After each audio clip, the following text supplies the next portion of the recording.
Hello, my name is Lisa R. Gray, and I'm a mother, a counselor, a speaker, and an author.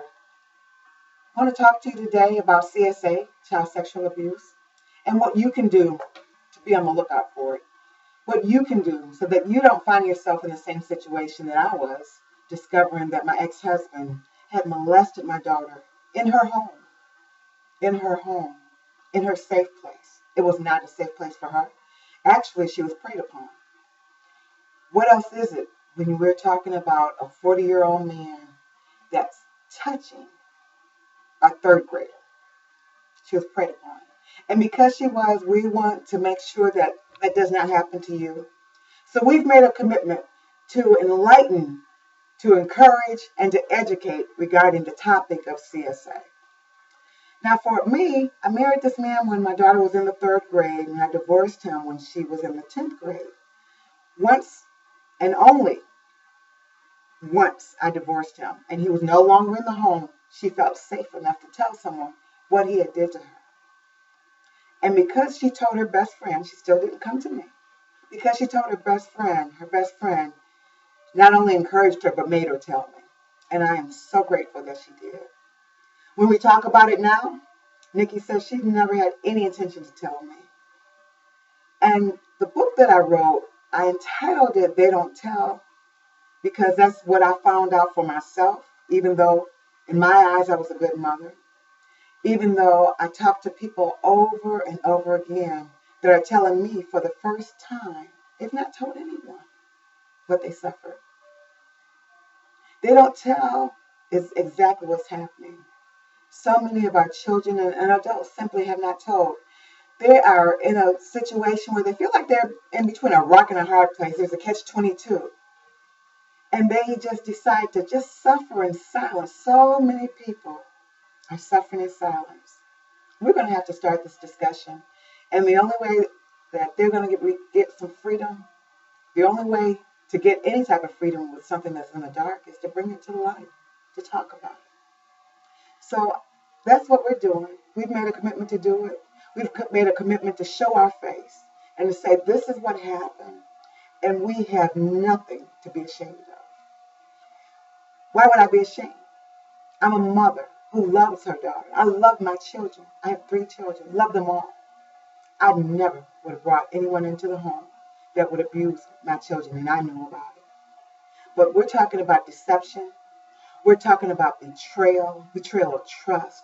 We're talking about someone who was in authority over her and abused and used that authority for their own perversion. We're talking about someone that we know that my daughter was not the first person that he abused. Was she the first person to speak up? I can't even tell you that. But what I can tell you is that we made the decision that we were going to speak up, and we were going to speak up loud. We were going to say it. We were going to shout it from the rooftops. Was it a difficult journey for my daughter? It was. Because, see, we're in a small town. Everybody knew about it. It was a very difficult journey for her. It's a very difficult journey for me. I became the wicked witch of the East. But none of that mattered. It didn't matter what people said. It didn't matter what people thought. The truth is, it had to come out. It had to be known what had taken place, what this person was doing. And if we did not speak out, they would not be in prison, but they would be abusing someone else. We know, even from our profession, that they simply don't stop. They perfect. Did you hear what I said? They perfect their craft, their evil craft. They perfected. So we made the decision that we were not going to be quiet. We were going to tell somebody about it. We went to the police. We went to the authorities. We went to court. And it was one of the most difficult years because it took about a year. One of the most difficult years. But we made the decision that we were going to do it. And with the Lord on our side, we prevailed. And as I stated before, he's in prison. But why are we talking about it now? We won the case. Why would we still be out here? Because we're not the only ones that this has happened to. I've talked to way too many people. When I told my daughter, Nicole, I said, Nikki, I think the Lord wants me to write a book about this and what happened and how we leaned on him and depended on him and how he came through. And she said, yes, Ma, go ahead. So that's what we did. We wrote a book, and the book is called They Don't Tell, Child Abuse from a Mother's Perspective. It doesn't talk about her abuse. I'm not trying to tell my daughter's story, but I am speaking from a mother's heart and the different things that I went through and the decisions that I had to make. There were some very difficult decisions. There were some very lonely days, lonely. Who else was suffering like me? If anyone else, and I know there are other mothers that have gone through this journey. It's a very lonely place. No one truly understands what you're going through. But I'm saying to you that you can survive through this. My daughter is in a great place. She's been healed, she's been restored, and she has been set free. She is not walking around in condemnation. I'm not walking around in condemnation and guilt, although there was a time where it was very difficult because I felt that it was my job to protect her. And Lord knows, if I had known, this would not have gone on. But I didn't know. My daughter did not tell me. And now I'm talking to other daughters, other mothers that have suffered as well, found out once their child became an adult, they told them. Of course, it was too late to do anything with the judicial system.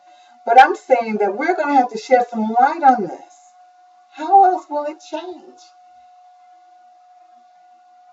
Who's going to make a difference in your child's life? Are you going to stand up for them? Let them know that they're valued. Let them know that what happened to them is not their fault. That you will stand with them, that you'll support them, that you believe them. We're going to have to do it. We're going to have to show our faces and say, this is what happened to my child. You abused my child. And what you did was so wrong. We're going to have to let the perpetrators, the violators, they're going to have to wear the shame of what they did, not the victims. And right now in this country, that's not the way it's happening. So, again, we want to be out here to let you know that there is some help, there's some healing, there's some restoration that's available to you. And just like the Lord restored my daughter, just like the Lord restored me, restored our family, He'll do the same thing for you. But you will have to trust Him. And you will have to take a step. You'll have to take a step out of the darkness, out of the secrets, out of the lies that pardon me, that the enemy is telling you. No matter what else, just know that you have value. You have worth. You have dignity. Hold your head up high. Know that what happened to you should not have happened to you. What happened to your daughter, what happened to your son is so wrong. And they need to know that you care. They need to know that you'll stand up in a storm with them. They need to know that they have value and that they have worth. And that you value them. What happened to them was wrong. And you'll stand up and you'll tell the world, this is what you did to my child. And it was wrong. And I won't stand for it. I won't stand by.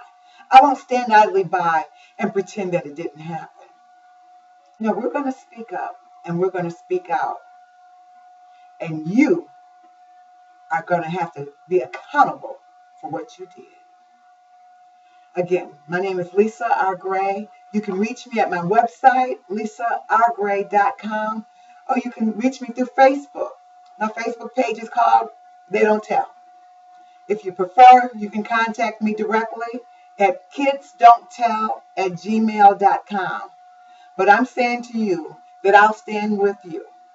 I'll support you, and we can support one another. We're going to bring some light into some dark perversion. That's all we're talking about. It's been perversion. And it just continues to fester because we haven't talked about it. Let's shed some light on it and know that you can survive through this.